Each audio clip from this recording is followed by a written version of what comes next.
This week, Dr. Branden Williams joins us on the show. I'm told he's an author, a blogger, a pilot, and a lover of bourbon. And for that last part, we thought we'd get along with Branden, so we decided to have him on the show. Our technical segment comes from our friends at Javelin Networks. They're going to talk about how compromise happens.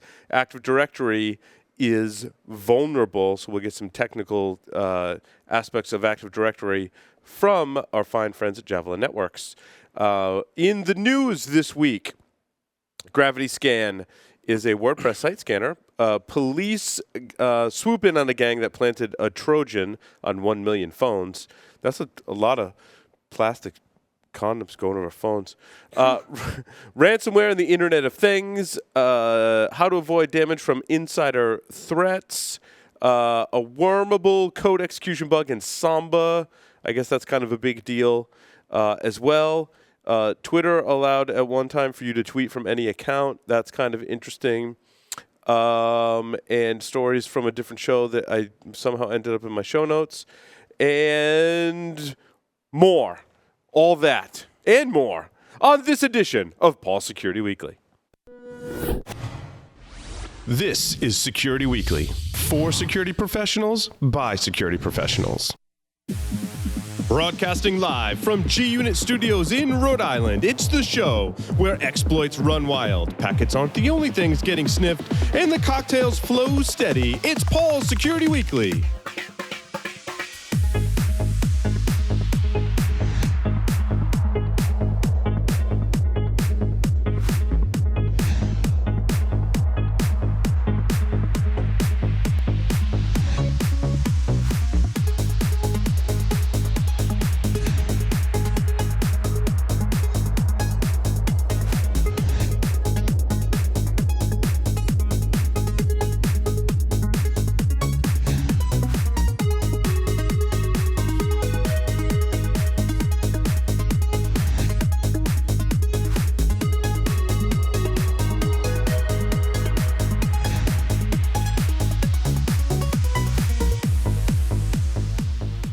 Brought to you by Gain control of cyber risk with Tenable.io, the first vulnerability management platform built for today's elastic assets like cloud, containers, and web apps. Discover a fresh, asset-based approach that prioritizes vulnerabilities while seamlessly integrating into your environment. And improve ROI with the first elastic licensing approach based on assets, not IP addresses. Tenable.io delivers the data and context you need to secure your elastic attack surface. Start your free Tenable.io trial today by visiting Tenable.io. Onapsis is the leading provider of solutions to protect ERP systems from cyber attacks. Customers can secure their SAP and Oracle business-critical platforms from espionage, sabotage, and financial fraud risks. Visit them on the web at onapsis.com. Signal Sciences is the industry's first web protection platform that works in any cloud, any container, any platform as a service, and any modern application architecture. The Signal Sciences web protection platform can be deployed in next-generation WAF, RASP, or reverse proxy modes, giving customers ultimate flexibility and coverage. Protect your web applications with Signal Sciences web protection platform. Signal Sciences, securing code and connecting teams. For more information, check them out at signalsciences.com/ESW. Hey, we're live. Imagine that. Usually they cut to, hey, this is Paul. Welcome to Security Weekly. This is episode 515. Larry, did you want to introduce me? WTF. Someone needs to cut the liquor off to the production crew. I mean, they need to be cut off. They're definitely cut off. Wow. I mean, because like I had this great shawarma Okay, joke. we'll do it. And all right, well, welcome to the show because let me introduce you to my good friend Paul Sidorian, a man who makes his own shawarma. Herpes optional. Sometimes multiple times a day I make shawarma. Yes. It's it's really good. Hey, welcome everyone to the show. This is fantastic. I'm so excited to be here. We've got a fantastic show lined up for you, provided our production crew doesn't pass out before the end of the show, which it could happen. It could happen. I'm just saying. Let me introduce everyone first and then do some announcements. And then we'll bring Branden on, okay? So to my left is none other than Mr. Larry Pesce. And Larry, you are, in fact, hold on, I got this, Director of Research and Senior Managing Consultant at InGuardians. Yes, sir. Yes, sir. Welcome. It's nice to have you in studio. Yes. We missed you. I missed being here. I love doing this every Thursday. This is like the man retreat. It is. You know, my wife gets her woman retreat once a week, and I get the man retreat type of thing. So sometimes you like a woman retreat. I know. I do. Okay. I do. You like to go for your pedicure. Usually like to go on those woman retreat with other women, though. It's just me. It's just me. On the lines via Skype, crypt analyst, InfoSec analyst, pioneering ex-NSA pen tester, PCI specialist, and certified curmudgeon, Mr. Jeff Mann. Jeff, welcome to the show. Hey, how's it going? It seems like I haven't been here in forever. I know. It's nice to have you on the lines via Skype.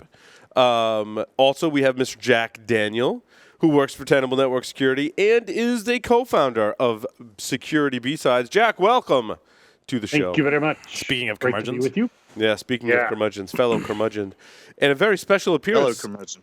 Hasn't been on this show in a little while. Michael Santarcangelo, the founder of SecurityCatalyst.com, author of Into the Breach, and asker of our favorite question, what problem are you trying to solve? Mr. Michael Santarcangelo. Michael, welcome. That's it. I'm excited to be here. You just came here out of the house, said I'm going to be on the show tonight. And, nice. So they left. That's awesome. That's great. Ooh. Everyone needs a break, you know. Oh, quick announcements. IT Pro TV's courses now include Apple Certified Support Professional, CompTIA, Security Plus, and ITIL Planning, Protection, and Optimization. Premium annual memberships include all video content, as well as access to virtual labs and Q&A forums.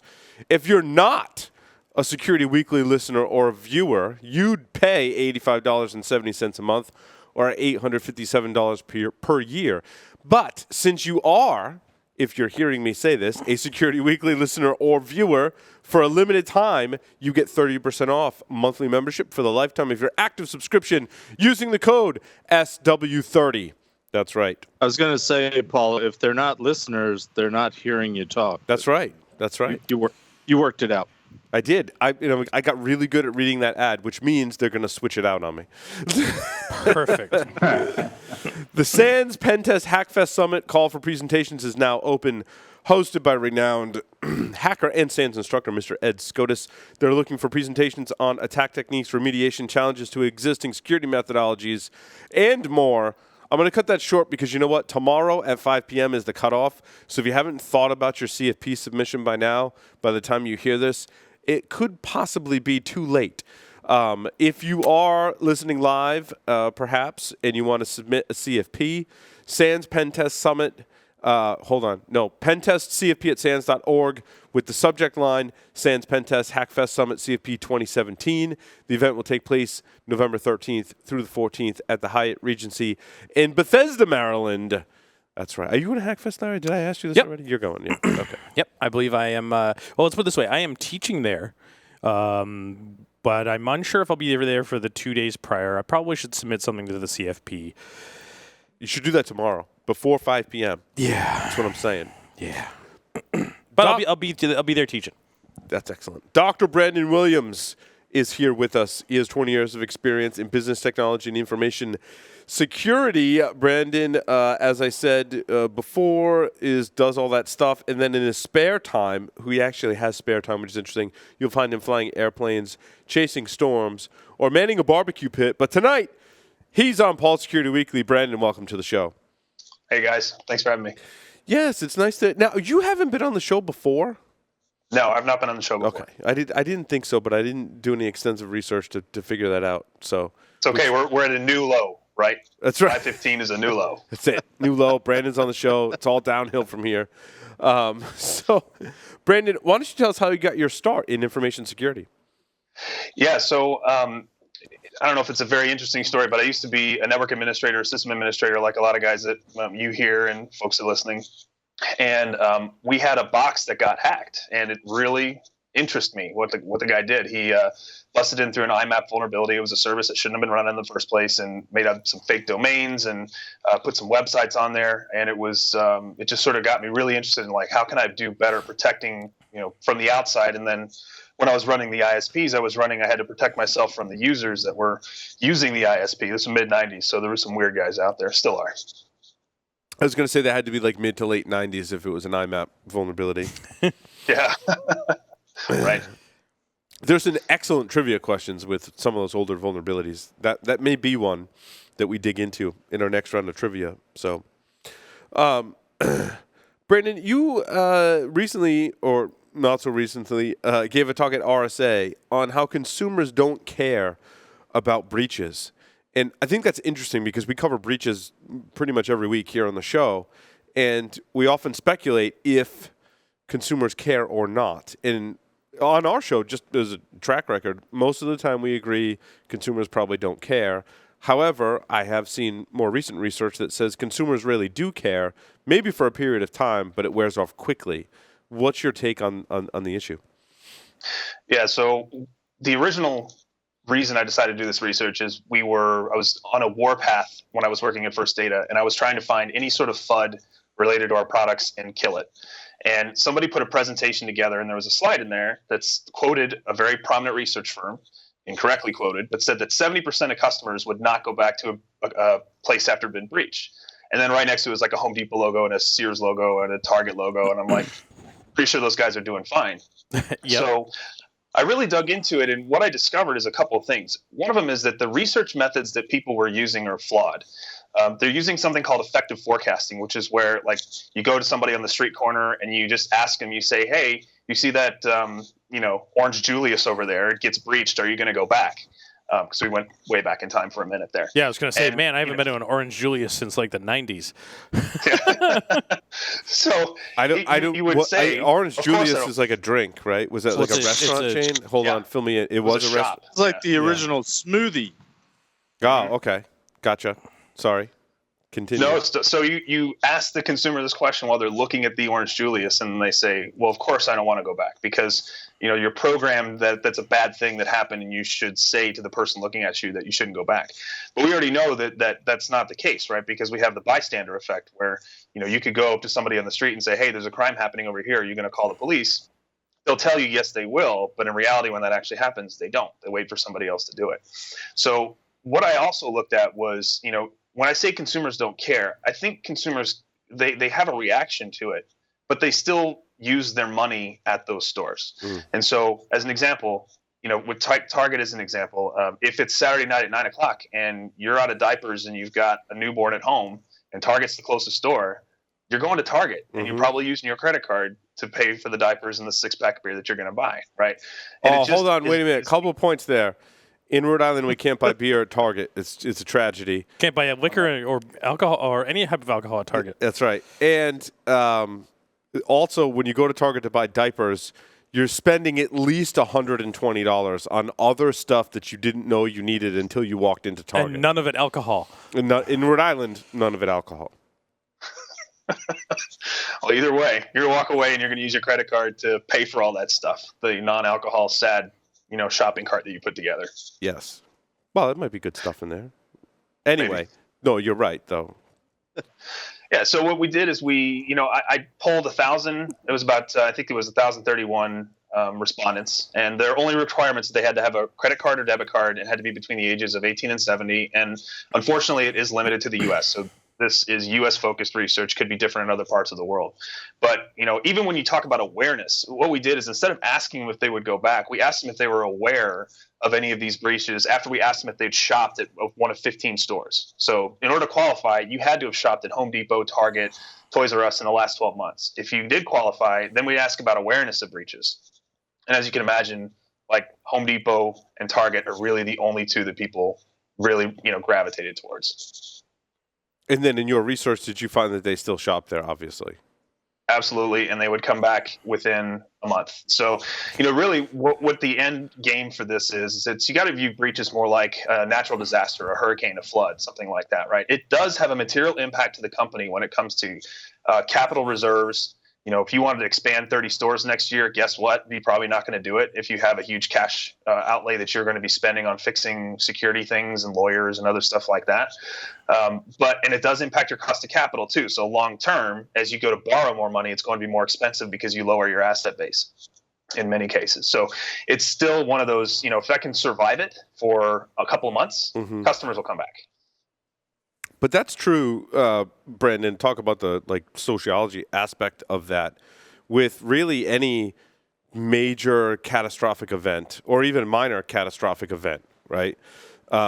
So, for example, the one I was thinking, and people have this reaction that lasts only for a certain period of time that when something bad happens. So, for example, bounce houses. If you have kids and you've ever rented a bounce house, I have to rent one tomorrow. I have to call the place and rent one for my son's party. You were supposed to do that today, weren't you, Paul? I definitely was supposed to do that today and did not do it. I apologize to my wife. I suck at life. Moving on from that, though, a while back, if you remember, there was a news story that went around that a child died because they were on a bounce house or were severely injured. I forget which, because they were on a bounce house and it blew away, right? With them in it.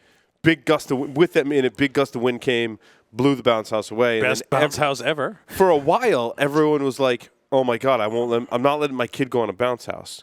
But then people forgot about that and they let their kid. We had a bounce house like the next week at our party, and kids went on it and no one died. It was amazing. I know. It was amazing. But I think people have those similar reactions to breaches, Brandon. Yeah, it's top of mind. It's just like the news cycle, right? You know, whatever the top story is, that's what people talk about. And then when that gets trumped by the next one, so to say, then they're going to go for that one. Did you say that purposely, trumped? No, I wish that I was smart enough to say that purposely. That was pretty good, though. You should have taken credit for that. Yes, I said it purposely. Always take credit. I think the timing this week of the Target fine of $18.5 million is interesting because a lot of people acted like that's a lot of money, and it is, right? But they have $69.5 billion in gross revenue, and I want to say net operating income was like $2.8 billion. So 18 million hurts, but. That's not that big a deal when you're running at 70 billion revenues. Still kind of petty cash. It for them. I jokingly said on Twitter that it was a rounding error, and then the Twitter pedants started with the well actuallys. But yeah, but you know what though, Jack? That also resonated with like a lot of the leadership folks. You were quoted at least 3 times to me today. And I was like, yep, that was Jack. And you got it exactly right. You know, more importantly, in what Brandon's research underscores is, look, if I stick a microphone in your face and say, a really bad thing happened, like a breach, so are you going to do that? No.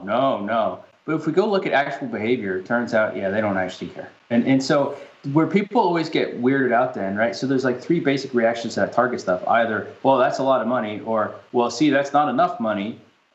But, you know, the other reaction is, yeah, right, it's not really a big deal. P.S., it was a credit card breach, which you're protected on in the U.S. and most of the rest of the world. And, there's a cost of doing business, carry on. And it's like we make all this hubbub over it. So what I love about Brandon's research is it's like, yeah, people don't actually really change their habits at all. Now, we can argue elasticity of choice, but the reality is not a big deal. Does it mean we're not important? Debate. But, whatever. Well, I mean, take Yahoo as an example. I mean, Yahoo's had a slew of bad press, but still millions of people, for whatever reason, still use Yahoo. Yahoo! Yeah, but that's free. I think that's true. To Michael's point, if you want to lose customers, you can have bad prices and low quality products and crappy customer service. So how does Harbor Freight stay in business? Because they're dirt cheap, right? Because they beat everyone on That's price. it. Yeah, they win on price. But I won't name names here, but I ranted on Twitter this week about somebody that I've spent tens of thousands with, and I'm just like done. And they may or may not have been breached, but it doesn't matter. I've certainly shopped at Target and Home Depot in the past year. Not much at Home Depot, but sometimes, like Brandon said, sometimes it's 8:30 at night, and you need those adult diapers, Jack. Then you need the adult diapers, and you need the industrial ones that they carry at Home Depot because the ones at Target don't have the capacity.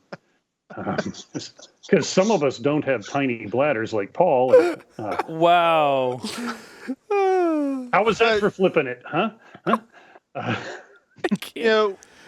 when 9/11 happened, I thought, gee, nobody ever thought about people actually going on a plane and committing suicide by crashing a plane into buildings. But I always figured, okay, air travel is now safe because that won't happen again that time. And I wonder if people have the same, yes, they probably don't know about it, but if they're thinking, well, if Target got breached, now they've probably got security. Right? They're probably doing everything to protect my credit card and personal information, so it's safe to shop there because lightning doesn't strike twice. I don't think people think that much about it, honestly. Yeah, I'll tell you what. I've had a number of friends. Do you remember when we used to make companies like send out letters, like your information has been breached, and so it was there. They'd get a letter. I had friends that would say, "What do I do with this?" And this is going back a couple of years now, and you'd say stuff like, "Well, that is your checking account. You probably should talk to your bank about getting a checking account number." Oh, no, I'm not going to do that. That's not interesting. Work. Thanks. Yeah. Well, But so the thing is, well, I got the OPM letter, and my wife did the last. So you changed your fingerprints then, Jeff? Yep. I switched. But it's like I Branden brought this research to me last year, and I got really excited about it because it's looking at data other than just perception of how do you feel about it. And I think these are more of those conversations because, a lot of times too, we'll say, well, consumers don't care because they don't know better. I don't know. I talk to a lot of really savvy people that have really insightful questions, and they've decided that in the scheme of everything that they've got to deal with in their lives, this is not a big deal to them. And by the way, will they bitch when they've got to change their credit card information? Yeah. Yep. But by the way, I broke down. I've tried out. I look like a moron when I use it, but I've used Apple Pay now a couple times. And I got a new credit card issued this week. And guess what? Automatically updated it. I didn't have to do a thing. It updated it across the board for me. Actually, Wow. I was just going to say, that wasn't a pain in the ass at all. No, it's getting better. But I think we should come back to our guest. And so let me troll them by saying none of this really matters because PCI protects us.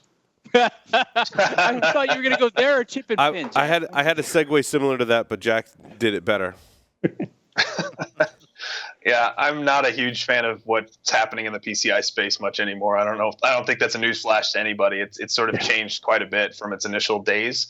I've had a couple blog posts recently just sort of poking at things that they're doing, and it's just, to me, I think we've grown this thing so big.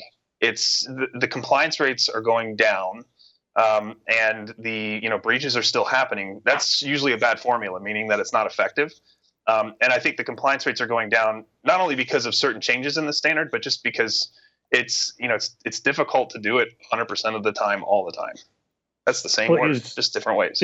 Is it compliance fatigue, like consumers and everyone else have breach fatigue? Is it that the ISO this and NIST that, and GDPR is the latest boogeyman? I was just in Europe. Is that part of the declining compliance rate with PCI? It could be a little bit, but I think another one is that, when you have something go from 3.1 to 3.2, you're automatically going to have people that won't pass. So anytime you change versions, you're going to run into that. But then you also have the issue where, it's just not so important. The fines really aren't happening like they were. So it's just not as important to hit that date. So if I miss it by a couple months, I'll just talk to my bank. Yeah, we had a finding come up. We got to spend some money. We're going to fix it. And, for the most part, it's fine. So is the problem enforcement, or is the problem the perception of enforcement? In other words, when PCI first came out, everyone was like, oh my God, we have to be compliant. And then over time, they realized that not being compliant is not maybe a huge deal for a lot of people. Mm-hmm. And I think we're experiencing the same thing with GDPR. Everyone's like, oh my God, this is going to be a big deal. But like, what's going to happen if you're not compliant? Do compliance standards go through that kind of evolution? Yeah, and it's also just the fact that it's really hard to comply all the time. So, the chances that you're going to miss a vulnerability in a quarter is really, really high. The chance that you have some piece of documentation that you didn't update, or, a pen test that got slipped because of a production freeze is very, very likely that something like that will happen. And the fines and penalties just aren't, it's not that they were there, they were present in, 2007, 2008, but it's less likely mean, when I worked at an acquirer, we actually did some research, other research around the way, and there were very few merchants getting fined. Interesting. I'm waiting for. Also, I don't know if you noticed, but Visa stopped publishing their compliance percentage. So a while ago, maybe 3-4 years ago, they used to publish every quarter. Here's the number of merchants by level, and here's their compliance rate. People are reporting compliant in those levels, and they would estimate level 4, and that was a joke. But the other ones, I mean, they were pretty high. They were in the 90s, and we were seeing in the 70s just last year. Yeah, I think the last one that was out, Brandon, was maybe late 2015, early 2016. But that would probably be a good time for full disclosure that I used to work for Brandon in the PCI world when we were part of the VeriSign practice. So that was the heyday. We were helping out companies that had gone through major breaches. We were. I thought we were helping them out. I don't know if at the end of the day we helped them at all or not. But well, I think it goes back to that whole sort of what's the hottest thing right now, right? So I thought we did make a really big difference, 05, 06, 07, 08, 09. Like when we did that work, there were companies that had nothing, and we installed lots of great security practices. They were mandated by PCI, but people calling PCI best practice, even at the time, I'm like, no, that's just good practice. It's practice. There's no word you need to put in front of it. Just do these basic things. But because people have moved on to, other types of compliance initiatives or other security threats, and people freaking out about ransomware and other things, it's just not as important as it was. Well, go ahead, Jeff. I wonder if part of that is just continuing to be the lack of understanding of what it means to apply security to whatever your company is. I mean, a lot of the companies we worked with, and it's been 10 years ago now, 5 years before we were involved, they didn't really think a whole lot about security at all. Until they attached to the internet, until they attached their payment processing to the internet, they didn't really have security as part of their practice. And so they don't have the institutional knowledge. They don't have the background. I mean, I've been going around this year talking about how, one of our favorite customers, Brandon, I remember spending an afternoon with them, explaining to them what protecting data at rest was about, and encryption was one of the options. And of course, I'm a ex-Crippy, so I was kind of probably geeking out on them and telling them all about the different ways that they could protect their data. And they said to me, and this is pretty much the topic of a talk I've been giving this year, yeah, but we don't need DoD level security. But with all the breaches that have been happening and continue to happen, I keep thinking, yeah, you really do. Yeah. Yeah, but that's also supposing that a breach is an actual problem. I'm still waiting on evidence that there's a Sorry, Michael, you're cutting in and out there. Breaches happen.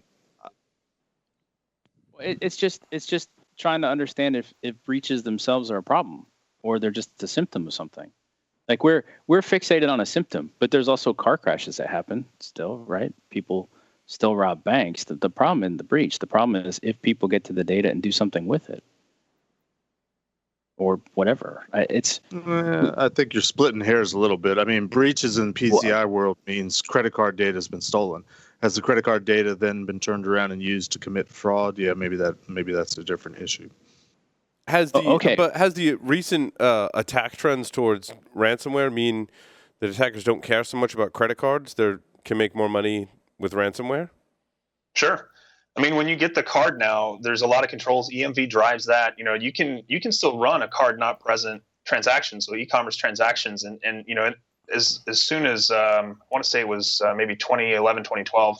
I was talking with the guys at MasterCard, and all you needed was the card number to run a transaction. You didn't need expiration date, any other validation. You could run it with just the card number. And they viewed it as a business decision. If you wanted to take the risk and pay the higher fees, then you're more than welcome to do that with us. So as more businesses start to become a little more, I don't like the fraud. I want to reduce my interchange. I don't, I'll adopt these measures that are supposed to protect me. And, if you're taking MagStripe, it even goes back down to like low tech stuff now. So it's either a card not present transaction where I still have to have a mule probably to deliver it, or I'll capture the MagStripe off of a chip card and present it to the reader in a way that the reader thinks the chip is damaged, so that I can swipe the card. And so then it goes back to that old human thing. You have to look at the card, have to look at it, do a risk evaluation. And if you are a checker at Target, you don't care. All you want is the line to go down. So you just whatever works, you can go ahead and go.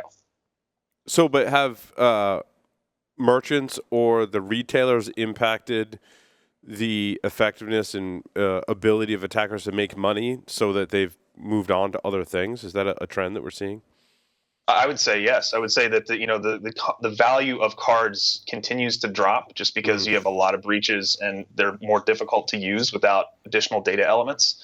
And because we're all, I don't know how these card markets have gotten so loose. It seems like anybody can join them. And so, at my old company, we had guys on staff that were on those markets and scraping the data and realizing like, oh, look, that's one of our issuers. We probably ought to reissue those cards. Oops. That's really interesting. To circle back around to PCI for a moment, Branden had a note that says that you did some research on how the PCI Council what they pull in for revenue and fees every year. Now, I have some like insider type information, knowing people who have been through the process to become a certified, PCI auditor, scanner, what have you. And I've been told that people have taken issues with that process. So I'm curious, as it stands today, what your research has uncovered. Sure. So it's all part of a GitHub project. So you can actually download. It's written in R and R Markdown. So you can actually check out the GitHub package. You can download all the new files from the council and rerun it. I use all public data, so I know that the numbers are understated. This is like there's at least this much money that's going through. And annually they're pulling in just about $19 million in fees. And it's largely from the QSA program at around 8.2. I'm just looking at the numbers here. Participating organizations a little over 3 million. And then the other programs sort of scatter in there, right? So it's a significant amount of revenue, and they do have significant costs. So I'm not saying that they're just taking this money and doing nothing with it. They do have significant costs in the management company and putting on those conferences and outreach and all that other stuff. It just seems like it's all I wanted to do was say like, all right, you've given me a ton of public data. I know what the fee structure is. Let me just take a swag at it. I mean, do people care? I don't know. It seems like some people cared, but I don't think it's going to do anything. It was more of an interesting project for me than anything else. So were there other conclusions that you were able to draw from that research, or was it just kind of a measurement that, this is how much they make and it is what it is? Well, I mean, there were some interesting, like the point-to-point encryption program is bigger in Europe than in the States. The States usually has all of the other ones. They have the PFI program, QSA program. The PA QSA, the payment application QSA, is bigger in Europe as well. My only guess is because they had chip cards longer, and so using some of that technology, maybe there's a reason why there's more of them over in Europe. There's more QSAs as far as companies in the U.S. Than anywhere else. It's still very. In the old days, we used to talk about the Europeans would view PCI as a mag stripe standard because they would say, "Well, I have the chip, so it's different. I don't need that." And it's not quite correct. There's still some issues. Like you can pull what we consider sensitive data. The chip just considers routing data. So, as an example, when you present the chip into the terminal, there's not an automatic encryption routine that occurs. Unless you've turned that on. Otherwise, it'll just route everything clear text over to the acquirer for processing. So, yay. I mean, go ahead. No, just yay. Yeah, exactly. Yeah. So, that's why I think, it's still very clearly heavily U.S. The QSA program, I was frankly shocked at how much revenue on the QSA program. Because if you have the inside knowledge, you probably know that people don't like paying all those fees. When we were at VeriSign, we were paying over $100,000 per year in fees for all the training and all of the regions that we wanted to be qualified in. And $8 million is not a small amount of change. It's a lot of money to be spent on arguably something that a lot of people call into question around the quality of. Mm. Thoughts, comments, questions from the rest of the gang on that, or nope? Crickets. Yeah. Well, all right. So one of the only other things that I can think of that maybe a little bit back to some of the beginning conversation. We talk about some of the research. I definitely say that I can. I've heard some things that confirm some of this type of stuff. Like you think about, oh no, I'll never go back and shop at Target ever again. And as Brandon noted through some of his research, Brandon, correct me if I'm wrong. Target, several months after the breach happened, actually saw massively increased sales numbers. I believe so, but keep in mind that happened around Christmas too. Right. Yeah, it was right before Christmas. Right, but I mean, this was not at Christmas, but months afterwards. So, But they have the chip readers now, so it's secure, right? Yeah.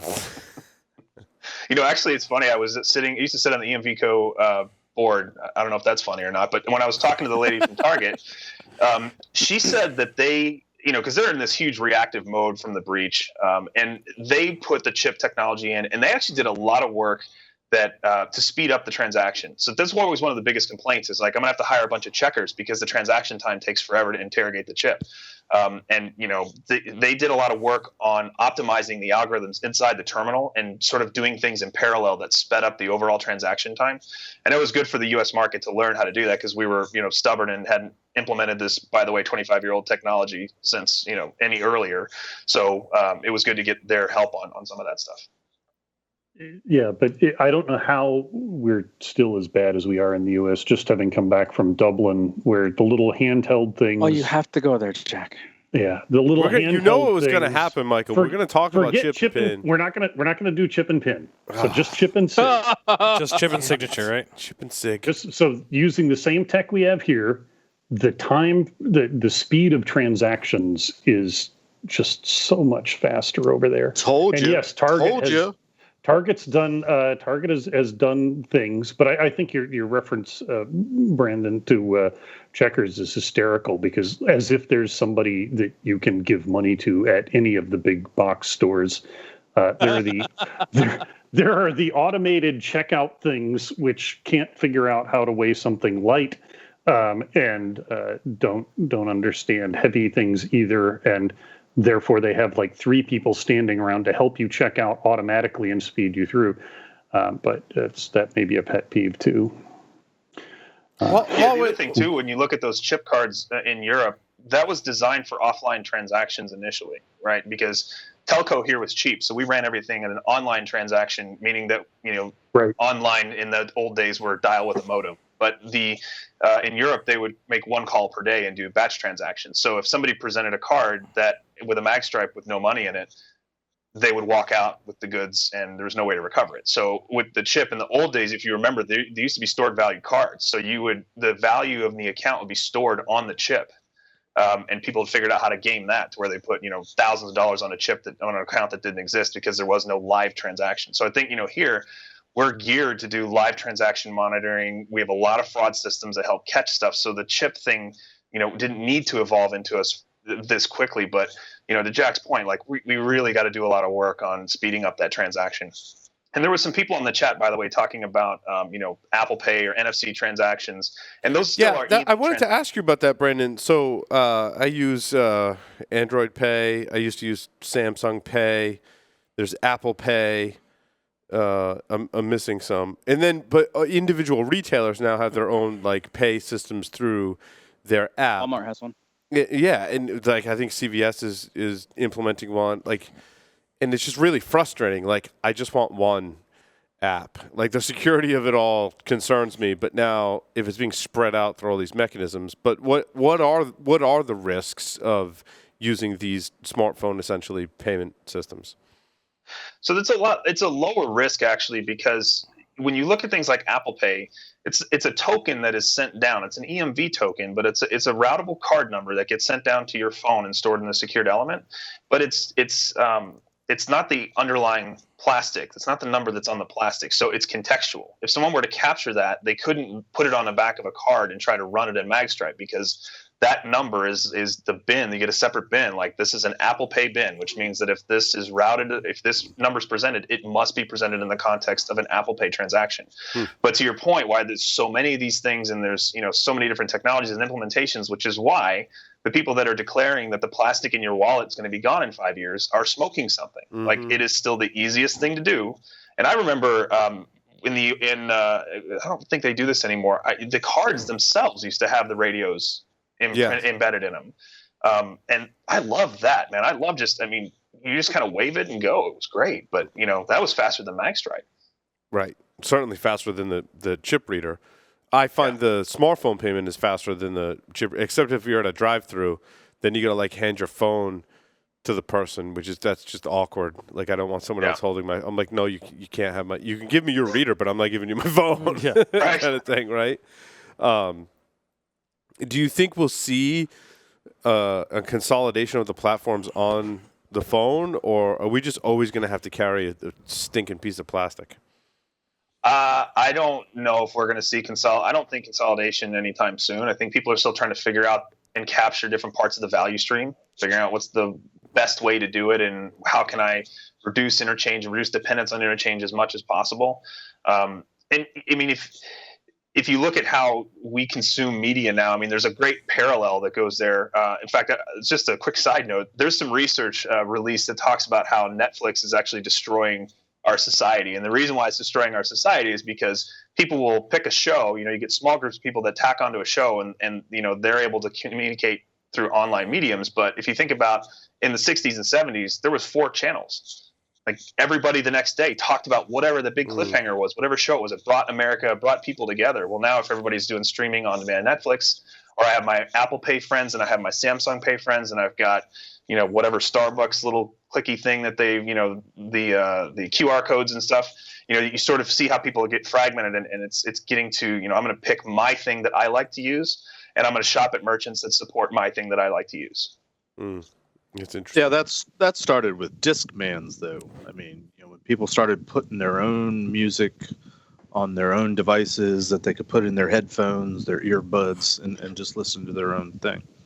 It used to drive me crazy when my kids were little because they would never listen to an album or a CD, start to finish. They always were like, we'd be driving in the car. Dad, go to track 7, track 5, track 4. I'm like, do you ever listen to it beginning to end? And no, they don't.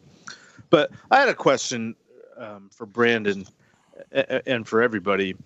Given everything that we're saying about PCI and all the shortcomings of it and all the things that we've talked about, what would our industry look like though if PCI hadn't have been a thing? Good question. Oh my. Yeah, I don't. So I would never say that PCI didn't serve its purpose, and I think it did some amazing things for retail. I think it's just sort of lost its way a little bit. It got stagnant. It didn't evolve fast enough. It was a victim of its own success in some cases because, when you're testifying in front of Congress and the congressional people don't like it when you create markets or move markets with a standard that's so important like PCI. So, you've noticed that it gets further watered down and more options and more confusing. There's so many requirements in there that are decent, but we could do without a lot of them, especially when you start to look at what even people like Visa are doing. I mean, Visa, they're signaling that they've sort of lost confidence in PCI because there's so many ways you can get out of doing PCI with Visa transactions, doing point-to-point encryption or having certain types of acceptance codes and things. Like, you can do things to not have to submit your compliance to Visa. So I think they're starting to get it that, if we put security into the readers and we incent the right behavior where people will adopt new readers and new technology, then we're going to improve the security of the payment system better than a standard that's going to try to get, millions of companies to do this for us. But is the whole thing also just reactionary? In other words, anytime I've witnessed in the past almost 12 years of doing the show, something in security, like bad happening, Jeff mentioned September 11th. Recently, we've seen the WannaCry worm.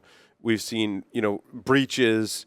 We've seen worms run on an IoT. There is always a group of people, sometimes large, powerful groups of people, that push for some kind of regulation, standard, guideline, compliance effort, law to prevent those bad things from happening. And I think largely the success rate of that in security specifically is pretty poor. In other industries, I think we've had some success, certainly, but in security it's pretty poor. Do you agree? I do, and I think you can sort of draw parallels between security and safety, because a lot of the regulation that you see is done to preserve lives, property. Breaches don't necessarily remove that, and breaches, for the most part, again, OPM aside, for the most part, they impact a company. And there's risk in being an investor in a company, and risk in managing, and we all have our little pools of risk that we manage, and we should be free to manage them the way that we want to. So in some respects, regulation is really, really challenging, because you end up watering down to some lowest common denominator, so that the weakest guy can stumble over the bar while everyone else is leaping around them. Well, I think that we've finally come up with the right solution from a legal and legislative point of view by allowing hackback, because that'll fix everything. Yep. Had to go there, Jack. Wow. And if you don't like the question that the reporter's asking you, you can body slam them. Yeah. Alternate facts. Brave New World. Branden, since you have not been on Paul Security Weekly, you get to play 5 questions with Paul Security Weekly. Are you ready? I'm ready. No one's truly ready, but we're going to go anyway. 3 words to describe yourself. I love meat. If you were a serial killer, what would be your weapon of choice? A serial killer, a garrote. A garrote. Garrote. A garrote. What is a? Oh, a garrote is a. That's where you get them around the neck and you choke them out. With Yeah. Yep. If you wrote a book about yourself, what would the title be? Why does nobody pay attention to me? In the popular game of Ask Grabby Grabby, do you prefer to go first or second? First. Choose 2 celebrities to be your parents. Alive, dead, fictional, or otherwise. Ooh. How about Tom Hanks and I don't know. Can I pick 2 dads? Yeah. Welcome to 2017, Sure. man. We don't judge. We don't judge. Let's do Tom Hanks and let's do Burt Reynolds. Oh, that's a good pair. It's a good pair. Oh.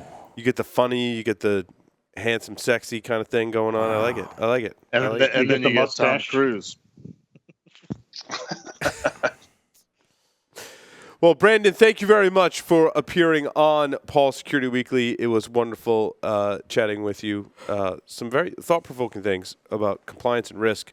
Glad you were able to make it on the show and make your first appearance. We're going to have to make this a more frequently occurring event other than the first time in friggin' 12 years you've been on the show, dude. So thank you so much. Absolutely. Thanks for having me, guys. And with that, we're going to take a short break, come back with our friends from Javelin Networks, talk about how compromise happens in Active Directory. Stay tuned. Don't go anywhere.